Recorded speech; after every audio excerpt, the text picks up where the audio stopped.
Hi, I'm Priya Cooper. I was born with cerebral palsy and have spent much of my life in one of these. When I was 6, my dad encouraged me to start swimming in our backyard pool. 11 years later, I competed at my first Paralympic Games. Over 3 games, I won 9 gold, 3 silver, 4 bronze, and numerous world records. Even though I've had so much success in the water, it's my wheelchair that's given me the most freedom. And thanks to the Disability Services Commission, I'm going to take you through the best way to take care of your set of wheels, how to overcome any problems, and who to contact if you need help. Over the years, I've seen wheelchair technology develop to unbelievable levels.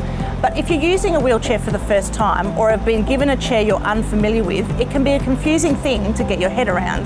With so many makes and models on the market, it's really important to understand the basic components of your chair and how they all come together.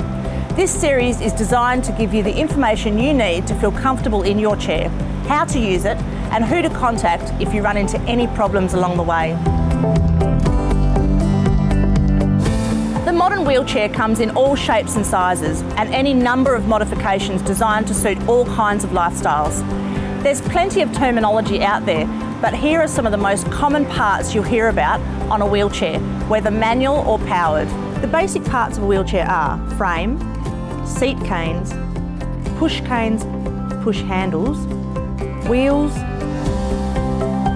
tyres, hand rims,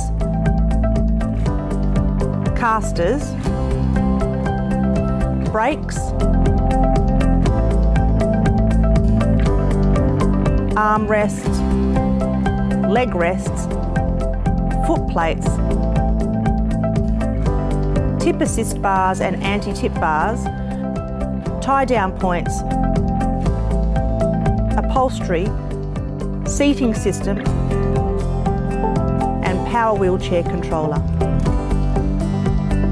Not only are there plenty of parts, there are also plenty of different configurations. Fixed frame or folding frames, tilting or reclining, front wheel or rear wheel drive manual wheelchairs, attendant propelled, self-propelled, power assisted or powered, front, mid or rear wheel drive power wheelchairs. Wheelchairs are made up of a number of components and it's important to understand how they work. The braking system is a very important component to understand. Knowing how to use it properly can save you from getting into some sticky situations. There are commonly 2 types of brakes on wheelchairs. There's a wheel lock and a true braking system. Identify which sort you have and learn how to engage and disengage them when you need them. It's also important to test them frequently to check everything is working properly. Stopping is important, but so is comfort. You may find you need to adjust your armrests, foot plates and leg rests when you first sit in your chair.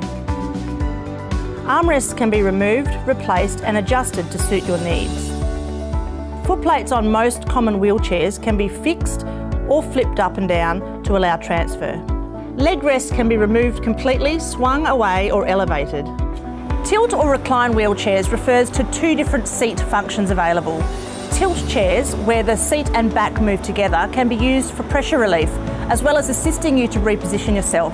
It can also help you to prevent your bum sliding forward in the chair. The recline feature, where the back moves by itself, is mostly for comfort and offers a choice of alternative seat positions throughout the day. Powered wheelchairs have other functions you need to familiarise yourself with. Master and attendant controllers. Basic controller functions like on-off, speed, horn and lights if equipped. Power seat function, tilt, recline, power leg raise. And free wheel mechanisms.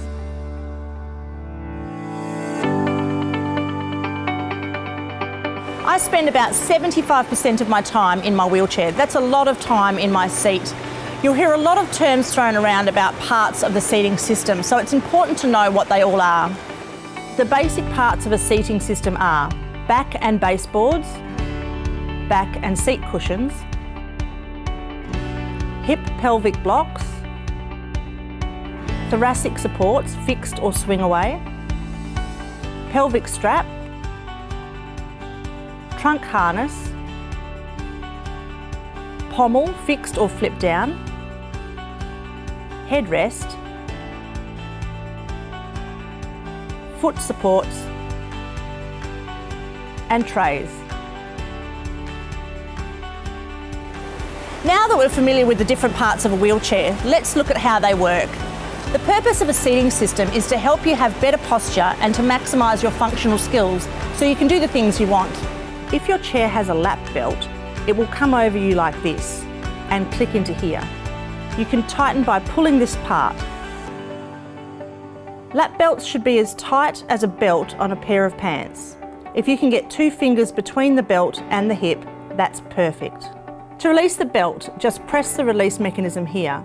It's a similar setup to a car lap belt.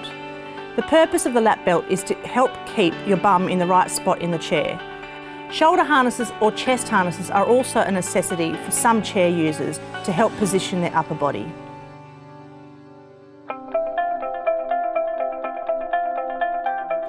We've been through the different parts, but you're going to have to master how to actually use your chair to make sure you get the most out of it. Two-hand propulsion is the most common way to get around. Practice somewhere safe until you are confident you have the right technique. When pushing, be careful of hitting your hands on the brakes. Straight lines are one thing, but turning can be quite challenging. I learned by turning on the spot, making sure my hands were going the right way.